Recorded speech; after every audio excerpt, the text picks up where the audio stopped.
Assalamualaikum warahmatullahi wabarakatuh.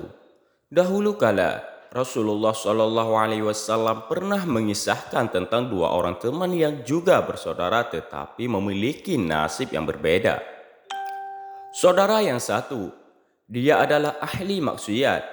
Ia suka melakukan berbagai macam dosa dan kemaksiatan.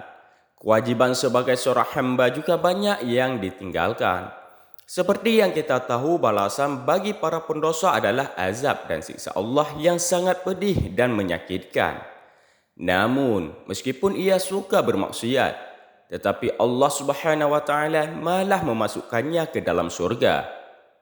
Berbeda halnya dengan saudara yang kedua. Ia adalah seorang yang taat kepada Allah dan gemar beribadah kepadanya. Ia juga pantas disebut sebagai ahli ibadah. Seperti yang kita tahu, balasan untuk orang-orang ahli ibadah adalah kemuliaan dan kenikmatan untuk menjadi ahli surga. Namun kenyataannya, Allah Subhanahu wa taala malah memasukkan ahli ibadah itu ke dalam neraka. Loh, kenapa bisa begitu?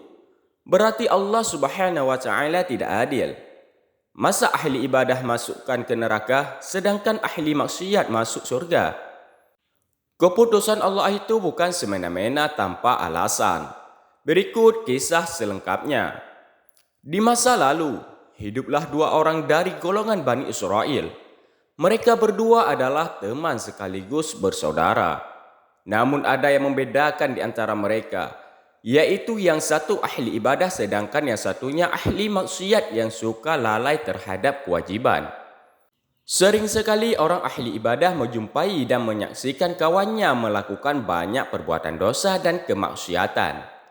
Si ahli ibadah juga sering mengingkari, menasihati, dan melarang aksi kemaksiatan kawannya itu. Karena sering terus-terusan diingkari dan dilarang bermaksiat, si ahli maksiat merasa gelisah atas tindakan temannya yang ahli ibadah itu. Suatu ketika, pengingkaran ahli ibadah semakin keras dan menjadi-jadi.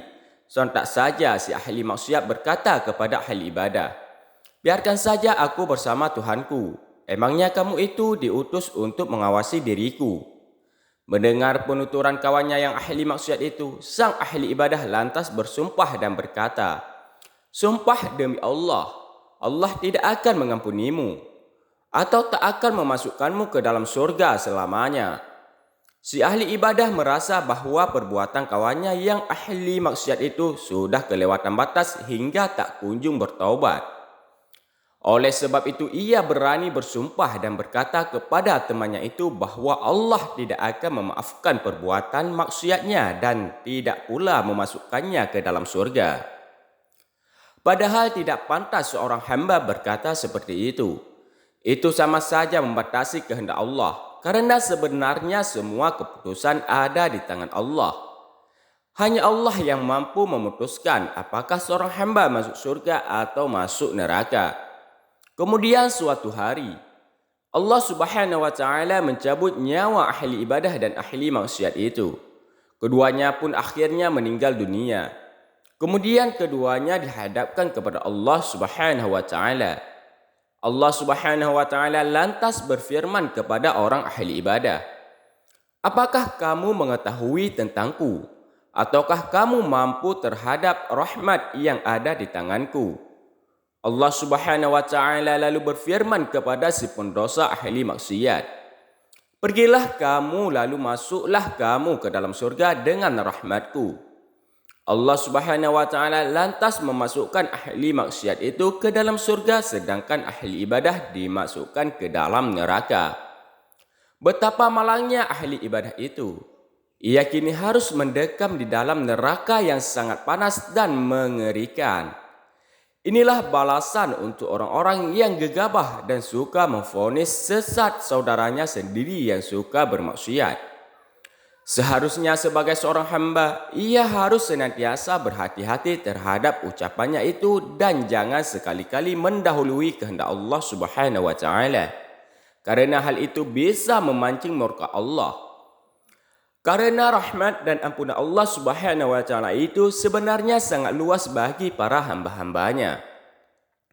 Hendaklah seorang hamba bersabar saat mengajak kebaikan kepada saudaranya dan jangan mudah memvonis buruk kepada mereka.